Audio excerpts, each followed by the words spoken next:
নমস্কার বন্ধুরা, ডলি রন্ধনশালায় সবাইকে স্বাগত। আর আজকে তোমাদের সাথে শেয়ার করব সম্পূর্ণ একটা নতুন নিরামিষ রেসিপিটা শেষ পর্যন্ত দেখার জন্য তোমাদের কাছে আমার অনুরোধ রইল। আর এই রান্নাতে আমি প্রথম থেকে শেষ পর্যন্ত কি কি মশলা ব্যবহার করেছি স্কিপ করে দেখলে সেটা কিন্তু মিস হয়ে যাবে। আর একটা মশলা যদি তোমরা কম দিয়ে রান্না করো তাহলে আমি কিন্তু যেভাবে রান্নাটা করেছি সেই রান্নার স্বাদ কিন্তু আসবে না। আর আমি কিন্তু আজকে এই রান্নাটা সমস্ত ঘরে থাকা উপকরণ দিয়েই তোমাদের সাথে শেয়ার করেছি। আর দেখো, দেখতে যতটা লোভনীয় হয়েছে খেতে কিন্তু তার থেকে দ্বিগুণ বেশি ভালো হয়। তাহলে আজকের রেসিপিটা আমি কিভাবে বানিয়েছি সেটা দেখে নেওয়া যাক। এখানে আমি মাঝারি সাইজের দুটো ঝিঙে নিয়েছি। আর ঝিঙের পরিমাণটা অবশ্যই তোমরা বাড়িয়ে বা কমিয়ে নেবে। প্রথমে আমি ঝিঙেগুলোকে খুব ভালোভাবে খোসা ছাড়িয়ে দেখো একটু বড় বড় টুকরো করে কেটে নিয়েছি। ঝিঙে তো আমরা বেশ অনেক দিন থেকেই খাচ্ছি, তাই একঘেয়েমি ঝিঙে রেসিপি বারবার খেতে খেতে আমরা কিন্তু সবাই বোর হয়ে গেছি। তাই একটু যদি আমরা ঘুরিয়ে রান্না করি তাহলে নিজেদেরও খেতে ভালো লাগবে আর পরিবারেরও সবার খেতে ভালো লাগবে। দেখো, আমি ঝিঙেটাকে খুব ভালোভাবে পেস্ট বানিয়ে প্রথমে রেডি করে নিলাম। এবার আমি এই রান্নার জন্য দেখো একটা মাঝারি সাইজের ছোট বাটির 1 বাটি পরিমাণ ছোলার ডাল আগে থেকে ভিজিয়ে রেখেছিলাম। আমি এই রান্নাটা পুরোটা নিরামিষভাবে বানাচ্ছি, তাই আমি এখানে ছোলার ডাল রান্নাতে ব্যবহার করেছি। তোমরা চাইলে কিন্তু এখানে মুগের ডাল বা মটর ডালও ব্যবহার করতে পারো। সমস্ত ডালগুলো দেওয়ার পরে মিক্সিং জারের মধ্যে এবার আমি অল্প একটু আদা কুচি দিয়ে দিলাম। আর একটু মুখরোচক স্বাদ হওয়ার জন্য আমি এখানে একটা কাঁচা লঙ্কার ব্যবহার করলাম। এবারে আমি সব কিছু জল ছাড়া খুব ভালোভাবে দেখো একটা ফাইন পেস্ট বানিয়ে রেডি করে নিলাম। আর ঠিক এরকম পেস্ট বানিয়ে একটা রেডি করে নিতে হবে। এবার তাহলে রান্নার দিকে যাওয়া যাক। প্রথমে আমি কড়াইয়ের মধ্যে 1 চামচ পরিমাণ সর্ষের তেল দিয়ে দিলাম। এই সময় খুব বেশি তেলের প্রয়োজন নেই, তাই 1 চামচ পরিমাণ তেল দিলেই কিন্তু যথেষ্ট।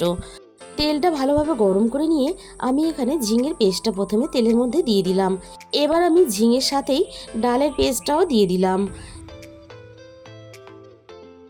এবার আমি রান্নার মধ্যে দিয়ে দেব স্বাদ মতো লবণ, আর দিয়ে দেব আমি সামান্য পরিমাণ হলুদ গুঁড়ো। আর আমি এখানে দিয়ে দেব অল্প একটু স্বাদ মতো চিনি। অবশ্যই এখানে চিনিটা ব্যবহার করবে, তাহলে রান্নার স্বাদটা অনেক বেশি ভালো হবে। আর আমি গ্যাসের ফ্লেমটা একেবারে লোতে রেখে মশলা সব কিছুর সাথে খুব ভালোভাবে নাড়াচাড়া করে একটা শক্ত ডোয়ের মতো করে আমি রেডি করে নেব। যে কোনো নিরামিষ দিনে বা বাড়িতে কোনো পুজো হলে তোমরা কিন্তু এই রেসিপিটা খুব সহজেই বানিয়ে নিতে পারবে। আর এই রেসিপিটা কিন্তু গরম গরম ভাতের সাথে শুধু নয়, লুচি পরোটা সব কিছুর সাথেই খেতে খুব ভালো লাগে। আমি দেখো সব কিছু নাড়াচাড়া করে একটা শক্ত ডোয়ের মতো রেডি করে নিয়েছি। এর থেকে আমি আর বেশি শক্ত করব না। এবার আমি গ্যাসের ফ্লেমটা বন্ধ করে দেব। এরপর দেখো আমি এখানে একটা স্টিলের পাতলা থালা নিয়ে নিয়েছি। থালার মধ্যে আমি দেখো 1 ফোঁটা তেল দিয়ে দিলাম। তেলটা আমি হাত দিয়ে খুব ভালোভাবে থালার চারিদিকে লাগিয়ে দেব। অল্প একটু তেল থালার চারিদিকে লাগিয়ে নিলে এইভাবে পরের কাজটা করতে আমাদের সুবিধা হবে। এবার আমি থালার মধ্যে ঝিঙে আর ডালের ডোটা নিয়ে নিলাম। আমরা তো সবাই ডালের ধোকা অনেক সময় বানিয়ে খেয়েই থাকি। একবার হলেও তোমরা এইভাবে ঝিঙের ধোকা বানিয়ে খেয়ে দেখো, আমি তোমাদের কথা দিলাম তোমাদের ভালো লাগবেই। সমস্ত ডোটা আমি থালার মধ্যে তুলে নিয়েছি। আর এই কাজটা কিন্তু একেবারে গরম গরম অবস্থাতেই করতে হবে। ঠান্ডা হয়ে গেলে তাহলে রেসিপিটা রেডি করা যাবে না।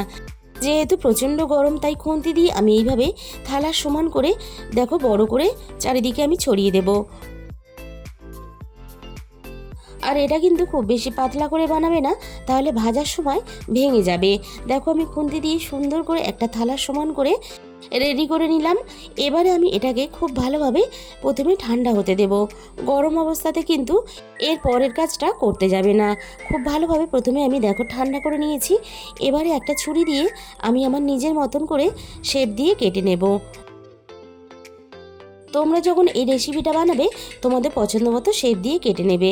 আর দেখো ঠান্ডা হওয়ার পরে খুব সহজেই কিন্তু এটা কাটা যাচ্ছে। আর গরম অবস্থাতে কাটলে এটা ভেঙে যাবে। দেখতে সুন্দর লাগার জন্য আমি এখানে বরফি শেপ দিয়ে কেটে নিলাম। এবারে আমি ছুরি দিয়ে দেখো তোমাদের তুলে দেখিয়ে দিচ্ছি কতটা সহজে থালা থেকে তোমরা তুলে নিতে পারবে। আর দেখো দেখতে কতটা লোভনীয় হয়েছে, আর ভিতরটা কতটা সুন্দরভাবে জমাট বেঁধে গেছে।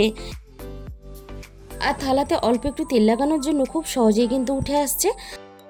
আর ধোকাটা বানানোর সময় ঠিক এরকম একটু মোটা রেখে বানাবে, তাহলে ভাজার সময় ভেঙেও যাবে না আর রান্নার পরে খেতেও ভালো লাগবে। সবগুলো আমি দেখো থালা থেকে প্রথমে তুলে রেডি করে নিলাম। তাহলে এবার রান্নার দিকে যাওয়া যাক। প্রথমে আমি কড়াইয়ের মধ্যে প্রয়োজন মতো সর্ষের তেল দিয়ে দিলাম। সর্ষের তেলটা আমি প্রথমে খুব ভালোভাবে হাই হিটে গরম করে নেব।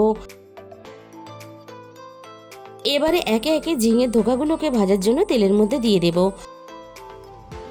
আর ধোকাগুলো ভাজার সময় গ্যাসের ফ্লেমটা মিডিয়ামে রাখবে। তেলের পরিমাণ যেহেতু কম, তাই কিন্তু আমি এখানে ধোকাগুলো অল্প অল্প করে দিয়ে ভেজে নেব। তোমরা চাইলে ধোকাগুলো ডুবো তেলেও ভাজতে পারো। ধোকাগুলো একটা সাইড খুব ভালোভাবে লালচে করে আমি ভেজে নিয়েছি। এবার অপর সাইডটা ভাজার জন্য আমি সবগুলো ধোকা উল্টে পাল্টে এভাবে ভেজে নেব। ধোকাগুলো আমি দুটো সাইডে দেখো উল্টে পাল্টে বেশ লালচে করে ভেজে নিয়েছি। এবার আমি সমস্ত ধোকাগুলো কড়াই থেকে নামিয়ে নেব।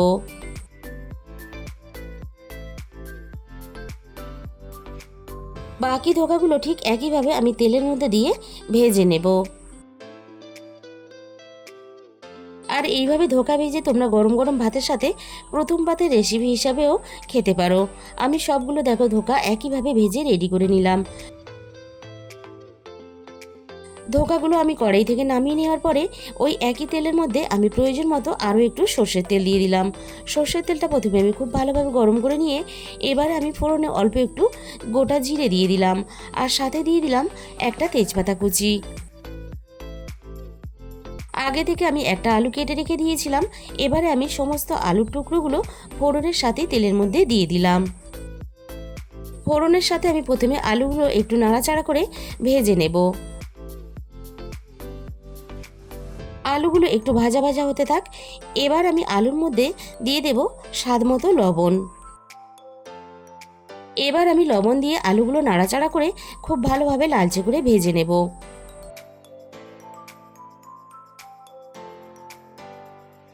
আলুগুলো আমি এখানে বেশ লালচে করে ভেজে রেডি করে নিয়েছি।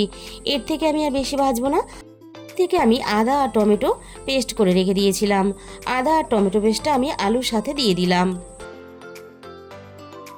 আদা আর টমেটোর কাঁচা গন্ধটা চলে যাওয়া পর্যন্ত আলুর সাথে নাড়াচাড়া করে আমি একটু কষিয়ে নেব। এবার আমি একে একে গুঁড়ো মশলাগুলো দিতে থাকবো। দিয়ে দিলাম আমি এখানে হাফ চামচ পরিমাণ হলুদ গুঁড়ো। আর দিয়ে দেবো এখানে হাফ চামচ পরিমাণ ঝাল লঙ্কার গুঁড়ো। আর এখানে দিয়ে দেব হাফ চামচের একটু বেশি জিরে গুঁড়ো। আর দিয়ে দেবো এখানে হাফ চামচ পরিমাণ ধনে গুঁড়ো। এবার আমি আলুর সাথে সমস্ত মশলা নাড়াচাড়া করে মিশিয়ে দিয়ে মশলা খুব ভালোভাবে কষিয়ে নেব। মশলা যাতে পুড়ে না যায় তার জন্য আমি এখানে সামান্য পরিমাণ জল দিয়ে দিলাম। এবার আমি আবারও মশলা খুব ভালোভাবে নাড়াচাড়া করে কষাতে থাকবো যতক্ষণ না মশলা থেকে সম্পূর্ণ তেলটা ছেড়ে আসে। মশলা আমি এখানে দেখো খুব ভালোভাবে কষিয়ে নিয়েছি। আর মশলা থেকে সুন্দরভাবে তেলটাও ছাড়তে শুরু করে দিয়েছে। এবার আমি আলু সিদ্ধ হওয়ার জন্য এখানে প্রয়োজন মতো জল দিয়ে দেব।